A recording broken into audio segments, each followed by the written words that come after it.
Hi everybody, we know that supply side policies are a major hot topic area for macro exams this year, but know that when these essays come up, they're often linked to major themes, maybe UK themes, maybe more general themes. You have to be ready regardless of what the question asks you to do. This question will help you massively in that regard. Make sure you've watched my video on UK stats. A lot of that context will be underlying in this video, but also know I'm going to release a fiscal policy themes video and a monetary policy themes video. So the entire set you need to have watched prior to your macro exams. Let's dive straight in.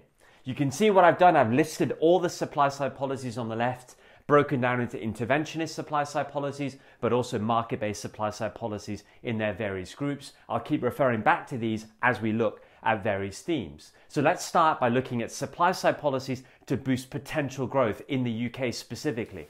Potential growth has taken a battering in the UK ever since the financial crisis. Prior to the financial crisis, our annual potential growth rates were around 2.5%. That is the rate of growth the economy can take without it being inflationary. And for an economy as large, as rich, as advanced as the UK, that's a very healthy rate. But then from the financial crisis up to COVID times, that rate fell to around 1.5%. As we're talking now, potential growth annually is around 1%. Some organisations, can you believe, are putting it even lower than that, which is paltry, awful for an economy as large as the UK. And reasons for that, well, over the last kind of 15 years or so, we've had very, very poor productivity. We've had a shrinking workforce because of rising economic inactivity. We've had poor business investment. We've had poor infrastructure improvements in transport and non-transport avenues like utility infrastructure hasn't improved very much. But also we've had very underperforming public services, all reasons why potential growth has taken this battering. So what supply side policies can we use to improve it? Well, any of them. Because supply side policies, if they work by boosting LRS, shifting it to the right, well, that in theory will increase potential growth. So you can talk about any of them here, absolutely fine. But now we have some nice background as to how bad potential growth is in the UK right now. Let's go to supply side policies to reduce economic inactivity. Know what this is? Economic inactivity consists of those people of a working age who are either not willing to work, they're maybe not physically able to work, or they're not seeking work. So technically, they're not counted as unemployed. They're not meeting all the criteria to be unemployed, and thus they are not officially part of the workforce. This figure has risen since COVID times. This figure, inactivity rates, used to be around 20%. Now it's risen to 22.1%, a figure that's very concerning to policymakers. Know that that is around 1 million workers who are now not in the workforce that used to be in the workforce prior to COVID. Now, a lot of those people are older workers who have not returned to the workforce since COVID, but also there has been a worrying rising trend in sickness, long-term sickness in the UK, in particular mental health issues like anxiety and stress issues driving this figure up. And higher inactivity is very, very bad news. It harms potential growth, yes, but also it drives very stubborn wage growth that's contributed to higher rates of inflation in the UK as well. It's also contributed to major labour shortages in various industries in the UK. So it is a concern. A lot of policy recently has been used to try and bring this figure down. Let's think what supply side policies can do that. Well, government spending on education and training. If a major reason why workers are not looking for work, they're not seeking work, is because they don't have the right skills, they know, to take job vacancies that exist in the economy, then providing education and training to allow workers to gain the skills they need might motivate them back to looking for work, back into the workforce. Government spending on healthcare to deal with long-term sickness, to deal with those who are not physically able to work, can help. In particular, given the worrying trend of mental health issues in the UK, preventing people accessing work, spending on mental health services to encourage those people back into work, to make them feel that they are able to enter the workforce will help. Spending on infrastructure can mean that workers don't need to necessarily relocate to take jobs. They can commute to where jobs are, maybe motivating them back into the workforce if that was the reason why they weren't willing to work.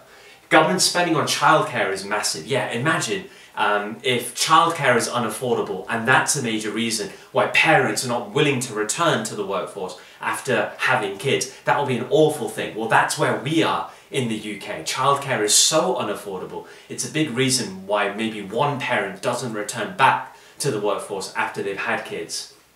So spending on childcare to improve access to services, to make it more affordable, can then encourage those parents back to the workforce once they've had kids. We've seen policies recently in the UK enacted by the government making childcare free for parents who have got very young kids for a certain number of hours in the week. That's one example of how you can do it. Also reducing income tax, reducing national insurance. Know that national insurance is simply another income tax in the UK, can help encourage the inactive back into the workforce, knowing if they get into work, more of their income will be disposable, but also reducing benefits. So if the inactive are living on benefits, they're relying on benefits, it's a bit of a force way, take away that safety net and basically force them back into the workforce, back into looking for work at least. Now, supply side policies to reduce the natural rate of unemployment. This isn't, I wouldn't say, a massive theme in the UK. Our natural rate of unemployment is quite low at around 3.5%. Know that this is made up of 3 different types of unemployment: structural, frictional and seasonal unemployment. It occurs when the labour market's at equilibrium. Yes, there is still unemployment at that position: structural, frictional and seasonal unemployment. So as I said, in the UK it's quite low, but just generally if you've got a question about supply side policies to help reduce the natural rate of unemployment, what would you talk about? Well, knowing what the types are makes it easier to pinpoint policies to improve it. So for example, government spending on education and training can help deal with the occupational immobility side of structural unemployment. Government spending on infrastructure can help reduce geographical immobilities of labour underneath structural unemployment, but also can widen search radius for those who are searching for better jobs and hopefully reduce search times, reducing frictional unemployment. Reducing income tax and national insurance will motivate the structurally unemployed and the frictional unemployed to do what they need to do to get into work quicker, knowing they can earn more disposable income quicker that way. Reducing benefits. So if the structurally unemployed and the frictionally unemployed are relying on benefits, taking away that safety net will make them do whatever they need to do to get into work quicker. But also we can talk about reducing the strength of trade unions, yes, who fight for very strong hiring and firing regulation, or more generally, just deregulating hiring and firing within the labour market. If it's easier to hire and fire workers, firms are more likely going to be willing to hire lower skilled workers, those who are occupationally immobile, knowing that it's not a big risk to do so.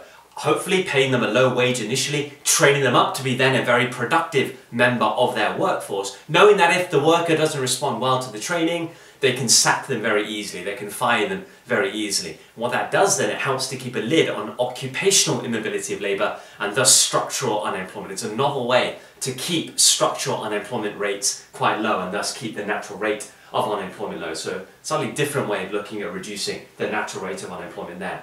Let's continue. What about regional growth? There is regional inequality in the UK. These figures make it very clear. We're looking at average weekly earnings. So in London and in the surrounding areas, the south basically, average weekly earnings are more than £700, whereas in the rest of the country, Wales North and the Midlands, we're talking around £500 average weekly earnings. So quite stark inequality. At the heart of that is inequalities in productivity, in education and healthcare outcomes, inequalities with public transport and with key infrastructures. But also at the heart of this is the changing structure of the UK economy, how the UK economy has now moved to a very dominant services-based growth path. A lot of those industries are located in the south, whereas in the north, in the Midlands and in Wales, used to be very mining heavy, manufacturing heavy. We've seen deindustrialisation within those industries, and workers who used to work in those industries have been left behind, another key driver of inequality. So what kind of supply side policies can be used to promote regional growth? There are 2 ways of looking at this. One is a way to basically boost productivity and try and increase the incomes of workers in those areas. But another way to look at it is policies that encourage business location to these areas that then create jobs and incomes that way.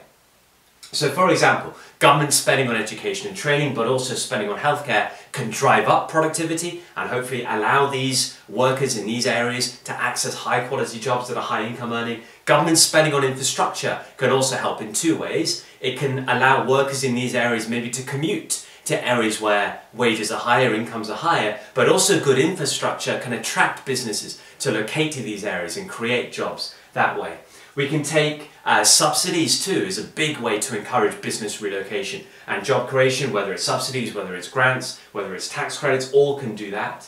Then we can look at tax incentives for businesses. Lower corporation tax can help, lower VAT can help, maybe lower tariff.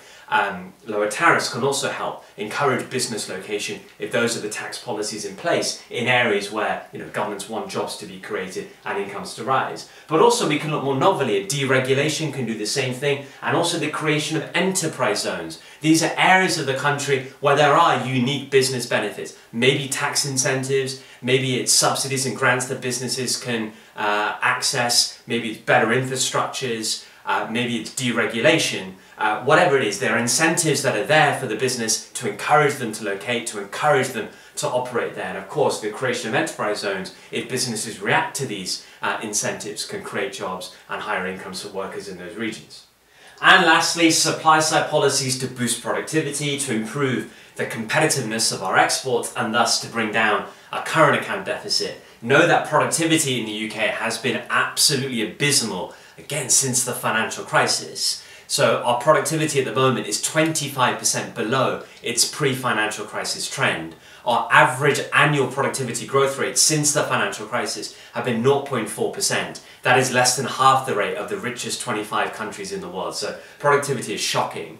And it's horrible news for potential growth rates and job creation, we know that, but also it's bad news for wage growth, it's bad news for firms and their cost of production, and it's a major reason why then exports can be uncompetitive in a country, driving up our current account deficit. And that's where we are in the UK. From my UK stats video, we know over the last 15 years, our current account deficit has averaged 4% of GDP, one of the highest current account deficits in the world. The driving factor of that is horribly low labour productivity. So what policies can be used to drive up productivity and to improve competitiveness of exports? Well, of course, spending on education and training and healthcare can directly boost productivity and then make exports more competitive. So can spending on infrastructure. That means workers get to work on time, that goods and services reach their destination on time, can all help boost productivity. But also spending on infrastructure can boost productive efficiency and lower long-run costs of production for firms, improving export competitiveness that way.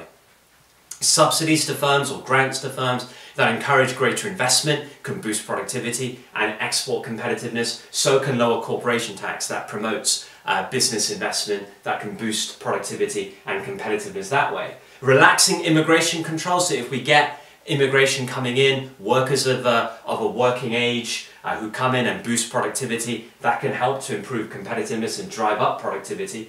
By reducing minimum wages or reducing the strength of trade unions, labour market reforms here, we know that both of these on their own drive up long-term cost burdens for firms. So by reducing them, you can help to alleviate those long-term cost pressures, which can then boost export competitiveness. But also any of these competition policies that drive up competition and boost productive efficiency can then lower costs and maybe then make exports more competitive in the process, as can the creation of enterprise zones that boost efficiency and investment.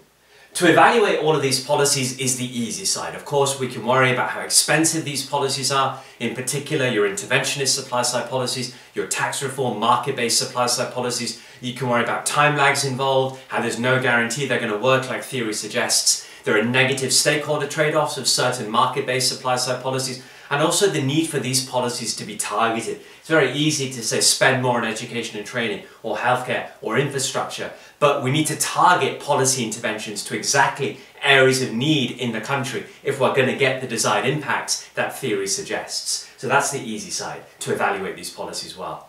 And that's it, folks. There you have it. Supply-side policies, but linked to major themes. Kind of awkward questions if you get them potentially, but now you know how to answer them well, what supply-side policies to choose. As I said at the start, make sure you stay tuned for a fiscal policy video coming and a monetary policy video coming as well. Watch the entire set, then you're ready with any kind of macro policy question that comes your way this year. So thank you so much for watching this video. Can't wait to see you again very soon.